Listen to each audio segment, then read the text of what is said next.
जय श्री कृष्ण। प्रिय भक्तों, श्रावण मास आरंभ हो गया है और श्रावण मास में सबसे अधिक चर्चा होती है सावन के सोमवार की। आज हम शास्त्रीय विधि से जानेंगे कि सावन के सोमवार का व्रत करना क्यों चाहिए, व्रत करने की सही विधि क्या है, नियम क्या है, कब इसको आरंभ करना चाहिए, पारण कब करना चाहिए, उद्यापन कब करना चाहिए, क्या खाना चाहिए, क्या नहीं खाना चाहिए। आप कहेंगे पंडित जी हम तो इतने सालों से करते हैं, हमें सब पता है। ध्यान देने वाली बात यह है कि अभी तक आप जो करते आ रहे हैं वो इधर उधर से सुनी सुनाई बातों के अनुसार कर रहे होंगे, जैसे किसी ने बता दिया उसके अनुसार कर रहे होंगे, पर शास्त्र क्या कहते हैं, पुराणों में क्या लिखा है इसके विषय में, वो जानना बड़ा आवश्यक है। क्योंकि जब आप उस विधि से करते हैं, उन नियमों का पालन करते हुए करते हैं जो लिखे गए हैं पुराण में, तो उसका पुण्य फल बड़ा ही अद्भुत होता है। आइए जानते हैं शास्त्रों से सही विधि, सही नियम पालन कब करना है, क्या खाना है क्या नहीं। आपसे निवेदन है कि ये बड़ा ही महत्वपूर्ण वीडियो है जिसको बनाने में बड़ा परिश्रम लगता है, क्योंकि बहुत रिसर्च करना पड़ता है। तो कृपया एक बार लाइक अवश्य कर दीजिएगा, चैनल पर नए हैं तो सब्सक्राइब कर लीजिएगा, क्योंकि हम यहाँ सभी ज्योतिष शास्त्र और पंचांग पर आधारित जानकारियां ही प्रदान करते हैं जो आपके बड़े काम की होती है। जब सब्सक्राइब करेंगे तो वहां एक घंटे का निशान बनाएगा, उसको भी अवश्य दबाइएगा, तभी आपको हमारे वीडियो मिलेंगे, अन्यथा आपको जानकारी प्राप्त नहीं हो पाएगी। कमेंट बॉक्स में अवश्य लिखिएगा जय शिव शंकर या हर हर महादेव, भगवान शंकर की कृपा आपको प्राप्त होगी। प्रिय भक्तों, श्रावण मास सोमवार के विषय में जो शास्त्रों में वर्णन आता है उस पर ध्यान दीजिए। ये जो वर्णन मैं आपको बताने जा रहा हूं ना, ये वर्णन भगवान शंकर और शरद कुमार जी के बीच का एक संवाद है। इसमें शरद कुमार जी के पूछने पर स्वयं भगवान शंकर इसको बता रहे हैं, तो इससे बड़ा सेंटिकेशन हमें क्या चाहिए जब भगवान शंकर स्वयं ही बता रहे हैं। शरद कुमार जी पूछते हैं भगवान शंकर से सोमवार, अर्थात हे भगवान आप मुझे श्रावण मास में सोमवार का महत्व में बताने की कृपा करें कि भगवान श्रावण मास में सोमवार की क्या महिमा है। तो भगवान शंकर उत्तर देते हैं। भगवान शंकर कहते हैं कि इसका अर्थ समझिए, सोम किसे कहते हैं, चंद्रमा को सोम कहा है। चंद्रमा जो है वो ब्राह्मणों के राजा है और यज्ञों का साधन भी सोम है। उस सोम के नाम के कारणों को आप सावधान होकर मुझसे सुनिए। हे सनद कुमार, ये वार जो है सोमवार, ये मेरा ही स्वरूप है और इस दिन व्रत करने वाले को संपूर्ण राज्य का फल मिलता है। यही कारण है ये व्रत सभी राज्य का संपूर्ण व्रत फल वाला है। प्रिय भक्तों, यहाँ पर एक और बड़े प्रश्न का उत्तर हमें मिला है। आप लोगों में से बहुत से ऐसे लोग हैं जो प्रश्न करते हैं पंडित जी हमारे यहाँ तो कोई अच्छे ब्राह्मण ही नहीं है या ब्राह्मण है ही नहीं, तो किनकी पूजा करें, किसको क्या करें, किसको दान दे, कोई आता नहीं भोजन करने, कोई आता नहीं ब्राह्मण मिलता नहीं। तो आप सबके प्रश्नों का बड़ा उत्तर ये है, चंद्रमा भगवान शंकर स्वयं कहते हैं कि ये ब्राह्मणों के राजा है और यदि किसी मनुष्य को ब्राह्मण देवता ना मिले पूजन के लिए तो आप चंद्रमा की पूजा कर लीजिए, चाहे वो भी तिथि क्यों ना हो। उस दिन आप चंद्रमा का दर्शन करके चंद्रमा को पूजन कर लेंगे तो उस दिन का जो भी आपने ब्राह्मण कर्म करना था उसका पुण्य फल आपको स्वतः ही मिल जाएगा। भगवान शंकर कहते हैं कि हे सनद कुमार, 12 महीनों में जितने भी सोमवार आते हैं वो सभी अत्यंत ही श्रेष्ठ हैं। अर्थात सभी सोमवार, चाहे वो किसी भी महीने में क्यों ना आ रहे हो, उनको भगवान शंकर ने श्रेष्ठ कहा गया है। कहते हैं भगवान के यदि कोई मनुष्य सभी सोमवार व्रत करने में असमर्थ हो, क्योंकि सबके लिए संभव नहीं हो पाता कि सभी सोमवार के व्रत कर पाए, तो यदि कोई मनुष्य पूरे वर्ष के सोमवार का व्रत ना कर सके तो श्रावण मास के सोमवार का व्रत उस मनुष्य को अवश्य कर लेने चाहिए। अब महीने भर का श्रावण मास होता है, अगर कभी अधिक मास ना हो तो, और सामान्यतः 4 से 5 सोमवार एक महीने में आते हैं, तो भगवान शंकर कहते हैं कि यदि कोई श्रावण मास के इन सोमवारों का व्रत कर लेता है तो उसको पूरे वर्ष भर के सोमवार का पुण्य प्राप्त हो जाता है। ये भगवान शंकर स्वयं कह रहे हैं। आगे भगवान शंकर इसकी विधि बता रहे हैं कि हमें कैसे इस व्रत को करना चाहिए। भगवान शंकर कहते हैं कि हे सनत, मनुष्य को जो व्रत करने वाला है उसको सुबह सुबह स्नान आदि से निवृत्त होकर व्रत का संकल्प करना चाहिए। संकल्प कैसे करना है, अपने सीधे हाथ की अंजलि में जल लीजिएगा, सीधे हाथ में जल लीजिएगा, उसमें अक्षत डालिएगा। अक्षत ना हो तो केवल जल भी ले सकते हैं। जो शंकर ने यहाँ बताया मैं आपको वो विधि बताता हूँ। आप अपना नाम लीजिए, अपना गोत्र लीजिए और निवेदन कीजिए कि हे भगवान, मैं इस व्रत को विधि अनुसार करूंगा, भगवान शंकर इसे स्वीकार करें और मुझ पर प्रसन्न हो, बड़ा सरल विधान है। ये इसमें कुछ अधिक लिखा नहीं है, कुछ अधिक बोला नहीं गया है। भगवान ने बड़ा सरल विधि में बताया है, संस्कृत में बताया। मैंने आपको हिंदी में करके आपको अनुवाद दे दिया कि हाथ में जल लेके कि भगवान मेरा नाम ये है, मेरा गोत्र ये है, और मैं आज इस व्रत को विधि अनुसार करूंगा, आप मेरे इस व्रत को स्वीकार करें और प्रसन्न हो। बस इतना सा बोल देना है और वह जल भगवान के चरणों में अर्पित कर दीजिए। अब मान लीजिए आप किसी उद्देश्य की प्राप्ति के लिए कर रहे हैं, उद्देश्य की पूर्ति के लिए कर रहे हैं, क्योंकि सावन के सोमवार के जो व्रत हैं ये काफी सारे उद्देश्यों की पूर्ति के लिए, विशेष रूप से जो कन्याएं हैं वो अच्छे वर की प्राप्ति के लिए करती हैं, जो लड़के हैं वो अच्छी की प्राप्ति के लिए, अच्छी पत्नी की प्राप्ति के लिए करते हैं, वधू की प्राप्ति के लिए है, या आप किसी और उद्देश्य से कर रहे हैं, संतान प्राप्ति के लिए कर रहे हैं, तो जो भी आप अगर उद्देश्य की प्राप्ति के लिए कर रहे हैं तो वो भी वहां पर वर्णन कीजिएगा। आप अपना नाम बोलिए, गोत्र बोलिए और वहां बोलिएगा कि भगवान मैं इस व्रत को इस उद्देश्य की पूर्ति के लिए कर रहा हूं कि भगवान शंकर आप इसे पूर्ण कीजिएगा। और ये जो संकल्प है ना, आपको प्रतिदिन करना है। जब भी आप व्रत करेंगे, अगर 5 सोमवार पड़ रहे हैं तो 5 जब आप व्रत करेंगे तो प्रतिदिन सुबह सुबह ये संकल्प करेंगे। तो ये हो गया कि सबसे पहले तो आपने संकल्प करना है। अब आती है बात पूजन की।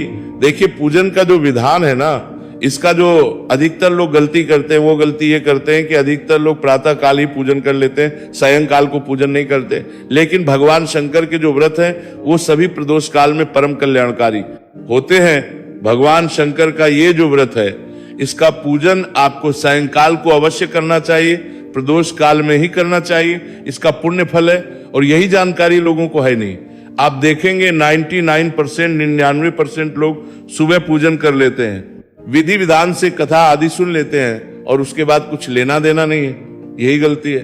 तो आपने सायंकाल को प्रदोष काल में इसका पूजन अवश्य करना चाहिए। तो अब भगवान शंकर कहते हैं कि हे सनत कुमार, अब मैं आपको इस व्रत की संपूर्ण विधि बताता हूं, आप ध्यान पूर्वक सुने। भगवान कहते हैं कि हे श्रावण मास के प्रथम सोमवार से इस व्रत को आरंभ करना चाहिए। हाँ, तो जैसे ही श्रावण मास आरंभ हो और श्रावण का पहला सोमवार आए, उसी से आपका व्रत आरंभ करना है। कुछ लोगों को भ्रम होता है, उनका कहना है कि नहीं नहीं, शुक्ल पक्ष से आरंभ करना चाहिए। ऐसा हो नहीं पाएगा। देखिए, अगर हम बात करें दक्षिण भारत के अनुसार, तो वहां तो जो है श्रावण मास आरंभ ही शुक्ल पक्ष से होता है, इसीलिए वो शुक्ल पक्ष से शुरू कर सकते हैं। उत्तर भारत की अगर हम बात करें तो यहाँ कृष्ण पक्ष से आरंभ हो जाता है, और अगर हम कृष्ण पक्ष में व्रत नहीं करेंगे तो फिर व्रत आधे रह जाएंगे। और कहीं भी भगवान शंकर ने यह नहीं कहा है कि आपको शुक्ल पक्ष से ही आरंभ करना चाहिए। इसीलिए भगवान कहते हैं प्रथम जैसे ही आपका श्रवण मास आरंभ हुआ, आप पहले सोमवार से ही इस व्रत का नियम पालन आरंभ करेंगे। भगवान शंकर कहते हैं कि व्रती को चाहिए कि वहां सोमवार के दिन प्रातः काल स्नान करके स्वच्छ वस्त्र धारण करें। अच्छे से आपको पवित्र स्नान करना है, सूर्योदय से पहले स्नान करना है। श्वेत वस्त्र धारण करने के लिए भगवान ने कहा है कि सफेद कपड़े आपने पहनने, चाहे कोई स्त्री हो और चाहे वो पुरुष हो। भगवान कहते हैं कि मनुष्य को काम, क्रोध, मोह आदि पर निंदा आदि जैसे भावनाओं का त्याग कर देना चाहिए, इनसे दूर रहना चाहिए और भगवान की प्रेम से पूजा करनी चाहिए। इस बात का बड़ा रखें कि आप भूल के भी किसी की निंदा न करें। यही गलती करते हैं लोग, दूसरे की निंदा करने में लगे रहते हैं आज के समय में, पर इससे आपका व्रत पुण्यशील होता है, इसका ध्यान रखें। ना तो निंदा करें, ना कोई निंदा सुने। भगवान की पूजा करें और इस दिन मालती, मल्लिका आदि जो श्वेत पुष्प है उनके द्वारा भगवान शंकर की पूजा करनी चाहिए। तो जो भी सफेद पुष्प आपको मिल जाए उनके द्वारा भगवान शंकर की आप कीजिएगा। अगर आप कहें कि भाई सफेद पुष्प ना मिले तो, क्योंकि हर जगह हर चीज उपलब्ध नहीं है, तो जो पुष्प आपको मिल जाए उनके द्वारा भगवान की पूजा कीजिए। पूजन कैसे करना है? भगवान का आपने भगवान को जल चढ़ाना है, वस्त्र अर्पित करने हैं। तो इस समय मंत्र बोलना चाहिए। मंत्र क्या बोले? बड़ा सिंपल सा मंत्र है। आपको कोई मंत्र ना आता हो, आप बोलिए ओम नमो भगवते रुद्राय, ओम नमो भगवते रुद्राय, ओम नमः शिवाय। ओम नमः शिवाय जो ओम ना बोल पाए माताएं, तो नमः शिवाय नम शिवाय नमः शिवाय, यही बोलते हुए भगवान को स्नान करा दीजिए। दूध से स्नान करा दीजिए, पंचामृत से स्नान करा दीजिए और फिर शुद्ध जल से स्नान करा दीजिए। वस्त्र के रूप में मौली का एक टुकड़ा तोड़ के अर्पित कर दीजिए। भगवान को तिलक करिए, अक्षत लगाइए, पुष्प अर्पित कीजिए, धूप दिखाइए, दीप दिखाइए, भोग प्रसाद के रूप में जो आपके पास उपलब्ध है वहां अर्पित कीजिए, भांग धतूरा आदि जो आपके पास है वहां अर्पित कीजिए, बेलपत्र आपने अवश्य चढ़ाना चाहिए। बाकी विधि में आगे आपको बताता हूं, इससे आप पूजन कर लीजिएगा। भोलेनाथ अवश्य इसको स्वीकार करते हैं। बस मुंह से जो मंत्र आ जाए, ओम नमो भगवते रुद्राय, ओम नमः शिवाय, जो भी आपको बोलना आता हो वो बोलते जाइएगा, मुख नहीं रहना है, इसका ध्यान रखिएगा। क्या महिमा है इस व्रत की? भगवान शंकर कहते हैं कि जो मनुष्य इस व्रत को करता है वो मुक्त हो जाता है, जन्म मरण के चक्र से छूट जाता है। ये जो है ना, इससे आपको छुटकारा मिल जाता है, बार बार आपको जन्म नहीं लेना पड़ता, तो बार बार नहीं होती, आप भगवान के परम धाम को पा लेते हैं। ऐसा मनुष्य अक्षय लोक प्राप्त कराम को जन्म गोरेगर लेता है। और अक्षय लोक वह होता है जहां से मनुष्य को दोबारा पृथ्वी पर जन्म लेने के लिए भेजा ही नहीं जाता। इतना उत्तम पुण्य है सोमवार के व्रत का, लेकिन ये पुण्य केवल उनके लिए है जो निष्काम भाव से व्रत कर रहे हैं। हाँ, आप किसी इच्छा की पूर्ति के लिए कर रहे हैं तो भगवान शंकर उस इच्छा को पूर्ण कर देते हैं। आप शादी के लिए कर रहे हैं, बच्चों की प्राप्ति के लिए कर रहे हैं, किसी अन्य उद्देश्य की प्राप्ति के लिए कर रहे हैं, तो भगवान शंकर निश्चित उस उद्देश्य को पूर्ण कर देते हैं। और जो निष्काम भाव से सावन के सोमवार का व्रत करते हैं, भगवान शंकर ऐसा वचन देते हैं कि भगवान शंकर की कृपा से वह अक्षय लोक को प्राप्त करता है। इस माह में मनुष्य को नक्त व्रत करना चाहिए। तो नक्त व्रत होता है जिसमें आप सूर्यास्त से 1.25 घंटे के बाद भोजन करते हैं। नक्त व्रत की क्या महिमा है?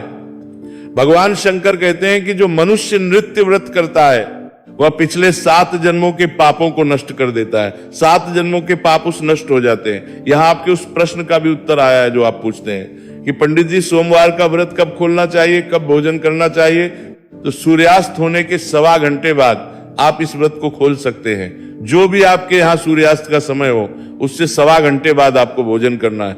दिन में कुछ नहीं खाना होता है। इसमें आपने जल केवल पी सकते हैं, दूध ले सकते हैं, नंबर बाग को खिला आपको खोल सकते हैं। खाद्य पदार्थ आदि को कुछ खाना नहीं है और सूर्यास्त के 1.25 घंटे बाद खा सकते हैं। मान लीजिए कोई परेशानी है, दिक्कतें हैं, शारीरिक परेशानी, तो आप फल आदि ग्रहण कर सकते हैं। भगवान शंकर ये भी कहते हैं कि अगर मनुष्य अगले दिन व्रत खोलना चाहे तो वो अगले दिन भी व्रत खोल सकता है।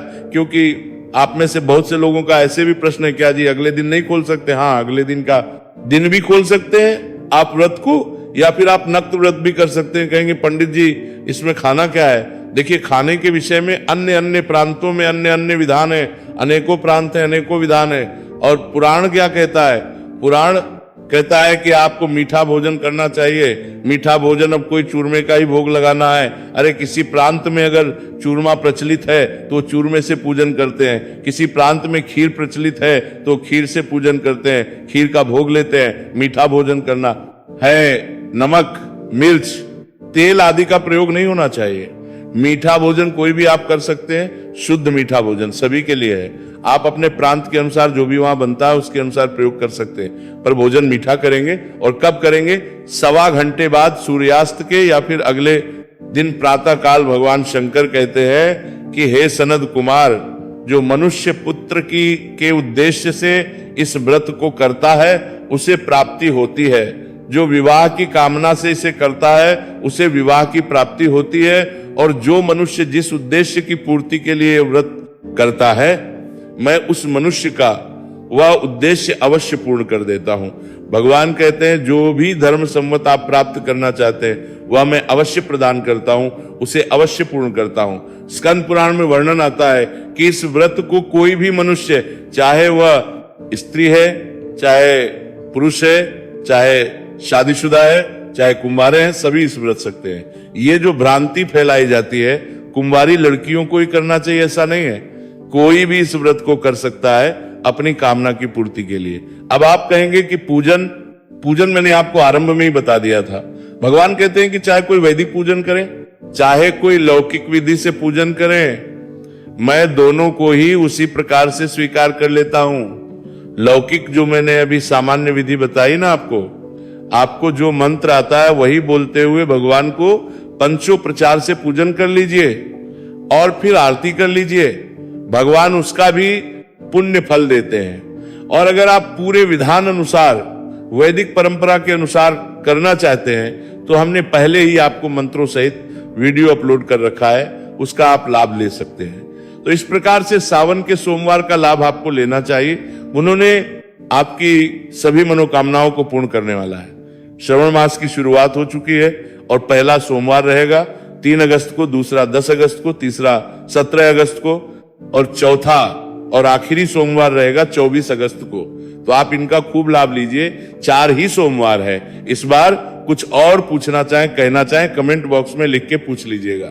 प्रिय भक्तों, और सुनना ना भूलिएगा, प्रतिदिन हम सुना रहे हैं शिव महापुराण, संपूर्ण पुराण, जिसका सुनना आपके लिए परम आवश्यक है, क्योंकि इसको सुनने मात्र से ही आपका कल्याण हो जाता है। प्रतिदिन सुनिए शिव महापुराण, सोमवार को सुनिए सावन के सोमवार की कथा। भगवान शंकर सब पर कृपा करें। हर हर महादेव।